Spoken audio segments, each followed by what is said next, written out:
Are you kidding me? Welcome back, ladies, gentlemen, and those yet to decide. I'm Hopalong PR, and I've been doing some stuff on the side trying to wait and find this guy, but apparently they were home pretty much as soon as I left. So let's get this game underway. I went back and defeated the Milch Main Road monster, though, so I'm happy about that. Even though it was fucking cheap because, okay, Estelle was dead and only had Joshua left. And when you kill it, or at least get its HP down to 0, it self-destructs, almost killing me. But thankfully it didn't. So I was able to laugh over its lifeless dead plant body. What brings you to our neck of the woods? You come to see Tio? We're actually just chatting with her outside. To tell you the truth, we're here on an errand today from the Bracer Guild. Estelle hands Mr. Purzel guild referral, and Joshua explains they are taking over their father when he's away. Is that so? But I think it's job a little dangerous for just UV to handle. I agree. It'd be terrible if one of you get hurt. Don't sweat it. We're bracers after all. And taking care of monsters right up our alley. This guild has even authorized to carry out the task. If you wouldn't mind leaving it to us, we'd be more than grateful. Well, all right then. Go ahead and have at it. Thank you very much, Mr. Prezel. Then, could you tell us a little bit more about the monsters that have been attacking the fields? I haven't been able to get a clear look at them yet, but they seem to resemble something like a chubby cat. As far as I can tell, 3 or 4 of them appear at night to raid our fields, gnawing at anything they can get their grubby little paws on. They don't seem exactly threatening but they're extremely nimble. We've tried many times to capture them over the course of the last several nights, but no avail. Sounds like a pretty strange bunch of creatures, if you ask me. Since they only appear under the cover of night, we'll have to wait till it gets dark. How about taking a load off till then? I assume you'll be joining us for dinner. You said the magic word. You bet I will. I'm a huge fan of your cooking, Mrs. Purzel. Can't wait. You sure know how to please a woman who spends a lot of time toiling in the kitchen. For that, I'll whip you up something special that'll live up to your expectations. I cannot talk right now. Okay, so these are probably just flying cats. Nothing to worry about. So I wonder if it's like a quest a day. Probably. Oh, that was delicious. Your mom's cooking is as good as ever, Tio. That's because she gets excited to cook whenever we have guests over. But I feel really badly for Joshua, though. With the little ones jumping all over him like that. It's probably a good thing. Surprisingly enough, kids tend to latch onto him a lot. If anything, I'm more blown away by the fact that the children enjoy playing with such a stick in the mud. I think that's a bit over-exaggeration, don't you? He's definitely courteous and maybe a tad reserved, but if you get to know him, he's really a caring young man. The fact that he's not self-conscious about it, too, gives him points in my book. You really think so? Think about it. With those striking facial features, mysterious amber eyes, and lush black hair, it's only naturally be a target for all the young girls. Is Joshua really that popular? Are you blind, Estelle? Rumor has it that more than just a few girls have asked to go out with him. I hear he turned them all down, though. I had no idea. Joshua never said a word about it to me. I don't know how I should even begin to describe the secretive nature of after hearing this, but how utterly cruel of him not to confide in me. If you were a boy, I imagine it would be a different story, but as a girl, I don't think it's something he would talk to you about. And the fact you haven't fallen for him yourself is beyond me. Huh? Why would I? Estelle, you in there? Aren't you? It's about time to do our rounds. All right, I'm coming. I'll be back after Joshua and I get the job done, Tio. I'd like to continue this conversation. Okay? Oh, all right. Be careful out there, Estelle. Okay, thanks. Bye. That girl. She's either completely out of touch with matters of the heart or just plain dense. Poor Joshua. He really has his work cut out for him. No. I like how the game's already pushing them together. All right, it seems that the monsters always show up at the time. We better head outside and take a look. What's going on, Estelle? I gotta ask, Joshua. You don't happen to have any secrets you're not telling me about, do you? Come on now. What are you coming up with all this stuff? Since you came to live with us, you've always done everything together, right? Even though we've had our fair share of fights, they're all good memories for me now, and what I mean to say is I've come to think of you as family in every sense of the word. Estelle, so if there's ever anything you want to talk about, I'm available to lend an ear. You know, about things like trouble with your love life and whatnot. What are you trying to say? Nothing. I just want to let you know I'd be here to listen and you need to talk to someone, okay? Let's all hurry up and get out here so we can kick some monster butt. What kind of nonsense is Theo putting into that girl's head? Secrets. Yes. Like a secret that you... Taking the higher road. Not saying it. Wow, it's really dark out here in the countryside. So, Joshua, how do you think we should go about making rounds? Let's see. How about we start by checking around the house first, then move to the stables and the greenhouse. Should be able to cover the entire farm doing that way. Let's go. Okay. Yep. Getting stuck on things. Definitely the way to do it. Let's see. Good. Mr. Cow. Ooh.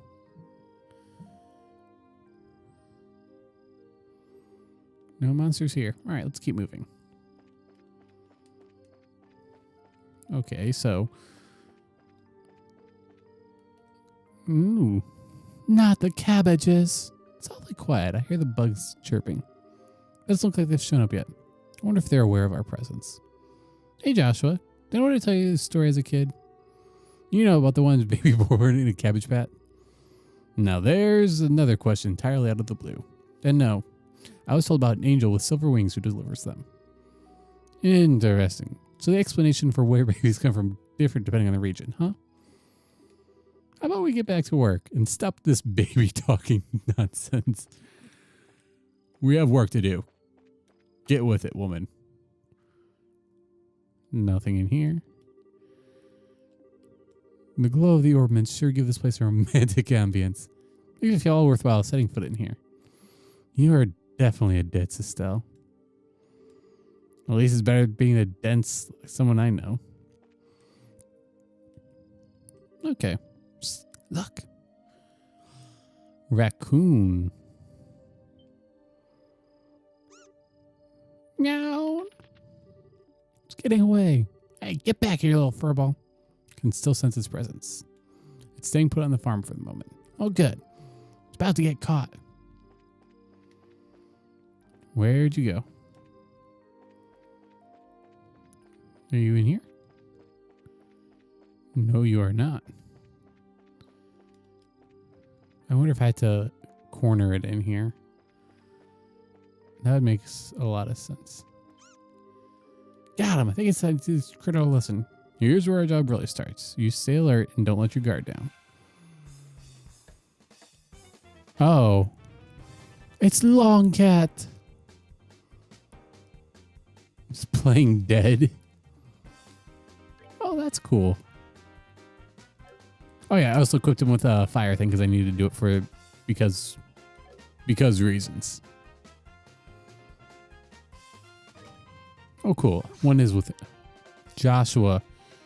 You piece of shit.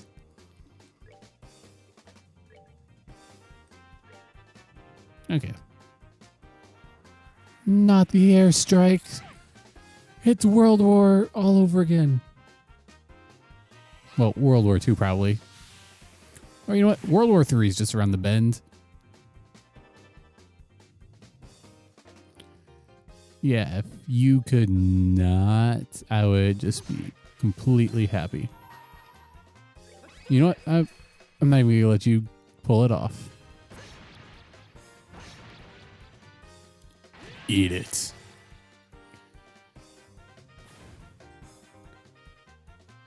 Oh, hey, he's up.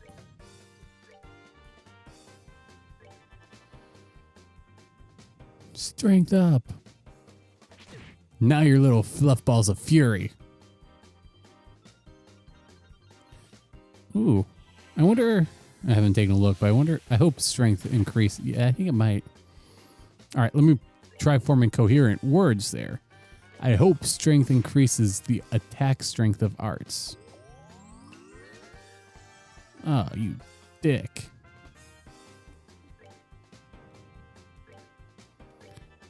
Okay, one at a time. At least these guys don't seem to be able to pack a punch like the other one did. You know, it'll just keep playing dead until I actually get around to killing it. So, let's say we speed things up. Travis, hit it. Okay. Wasn't really bad. It was just, you know, tedious. Got one flaky potato. Got one dirty carrot. I'm pretty sure you just pulled those out of the ground. Meow, meow. Oh my goodness. The work of a bracer is something else.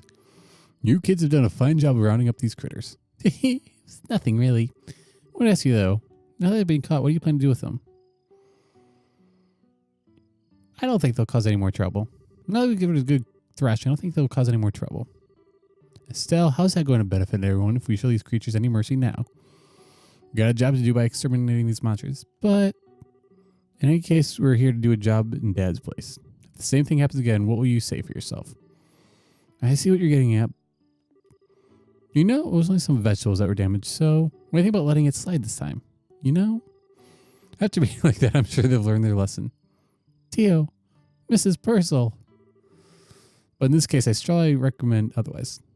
I myself am against killing them too. Whether it's us or them, the fact of the matter is we're all living beings trying to survive on the same land. To some degree, I think we need to be mindful of those creatures living around us in our daily lives. I know you disagree with me, but Joshua, would you mind sparing these critters just this once? Understood. So this is coming from the ones who suffered the actual loss. I'll be able to hear that request. I'm really sorry about this, Joshua. I know you two came all the way up here. I'll make sure to reinforce the fence and devise a way to prevent this from happening again. Then that's that. All right, you critters, better count your blessings. If I catch you around here again, you won't be so lucky. Now scram! Meow. Well, I'll consider the matter closed. Tonight's been a long night. How about we head back to the house and hit the sack? Two of you are more than welcome to spend the night. Sounds good to me. I appreciate the hospitality. Such a fine-mannered young gentleman. Man, I am beat. It's really late. How about we hit the sack? Joshua, what's wrong? I'm sorry. I made the situation really awkward for everybody. Huh? Are you talking about what happened back out there? Don't sweat it. I guarantee nobody thought anything about it. Really, your judgment was the most sound of anybody's. No, it wasn't. I was just being cold-hearted and indifferent, that's all. Even now, I think we shouldn't have shown any mercy. And like you and Tio, I don't feel any compassion. It's times like this that I really begin to loathe myself. Also, there's something wrong with me as a person. Maybe something my heart had broken or something. Joshua! Don't you dare say like that about yourself. Estelle, I've watched almost everything you've done in the past 5 years, and I'm confident on saying that I know your strengths and weaknesses better than anybody else. Probably even more than yourself. I won't allow you to just disregard everything with a bunch of nonsense. I don't ever want to hear you say you're broken again. I'm sorry. It was foolish of me to say that. As long as you understand what I said, that's what really matters. Believe it or not, I was happy to hear you admit how you felt. Huh? Your real problem, Joshua, is that you always try to keep things locked up inside. Whenever you're troubled or worried, just go around with this nonchalant look to try and fix everything yourself. It's a little upsetting for someone who's supposed to be your family. Still, Joshua, you're able to lay bare your own weakness today. You've learned to trust in someone other than yourself, and for that, I'm happy. I don't know what your point is, but I'm amazed you can just stand there and say something as embarrassing as that. Ha! Got a whole lot more where that came from. How do we call it a night? After all this endless running around, I'm ready to drop. All right then. Have a good night, Estelle. And thanks. You're welcome, Joshua. Sleep tight. Don't let the bedbugs or crop monsters bite. any more than what they probably already do. Thank you both. You did us such a great service. Once again, I apologize for things not turning out the way they should have. Please don't worry about it anymore. We were able to learn a lot from this experience ourselves. If there's anything we can do to help in the future, please let the Bracers Guild know. That'll definitely be the first place we contact. Come by and visit sometime when you're free, okay? We'd love to have you over for the night again when things are convenient for you. I'll treat you to some of my best cooking next time you come. Thanks for the invitation, Tio and Mrs. Prezel. We'll definitely be back to take up the offer when our workload settles down. When we pick up the slack from our father who's more than likely going to die. All right, now how about we head back to the guild? After we report this one, we can start the next. Sounds like a plan. On to the next one. Yeah, more hard work that got pushed onto us without us. Okay, I guess we did have some say in it, but it wasn't exactly our work. We're just doing work after that middle-aged good-for-nothing man, as Estelle, I think, said in some similar words. Ooh, birdies. Oh, it's so fun. Like, there's an amusement park close to where I live where it's kind of by like the lakes. So seagulls will gather around it. And if you just like honk your horn when you're in the parking lot, if there's a huge flock of them, you can just see like a huge swarm of seagulls take off. Good morning. How'd the job at the farm go? We had a few bumps in the road, but let me give you a brief report of the details. Joshua gives Anna a rundown of last night's event at the farm. Received payment for Perzel Farm monsters. Ooh. Advanced rank, 8th class. Receive information quartz as a perk. I see, so you ended up setting the monster free because the Perzel family requested you to do so? I think that was premature on their part, but I won't pursue the matter any further. Is it really okay to leave things like that? The mission of a bracer is to protect civilians, uphold justice. However, there are many ways we can protect those around us. And there are many forms of justice. As a bracer, it's your job to discern these things. Indeed, our own work has profound implications. I think in that way. It's because we are an organization that deals strictly with monster problems. We also intervene with disputes between nations. To become a high-ranking bracer, one must have more than combat strength. Well-honed mind, flexible problem-solving are also required. Sharp mind and problem-solving ability, huh? Seriously? The road to the big league sounds a lot steeper than I originally thought. Oh, well, you're only chosen to devote yourself working hard each day. And since you're here, why don't I give you the details of the next job? Those are words I've been waiting here. I'm ready for anything you got lined up. Another monster needs good whipping? Not this time. Next job will entail the transportation of goods. And to get this, your client is none other than Mayor Claus himself. Really? A request from the mayor? You think I'll be alright leaving such an important task up to us? From what I heard, it's a pretty simple job. In any case, I'd like to speak with you, Mayor, about the finer details. Okay, got another job done too. Report results for Milch Main Road Monster. Cool. Current rate. You bracer, 8th class. Good work. Seems like you have completed your objective without any problem. Finished any of your jobs, blah, blah, blah. Is there anything else? Ooh, new stuff. Mushroom hunt, orbit replacement, medical necessity, soldier training. Okay, well, I'm going to leave this episode here. I know what I'm doing in between episodes. I won't start the mayor's thing until we get back. So thank you guys for watching.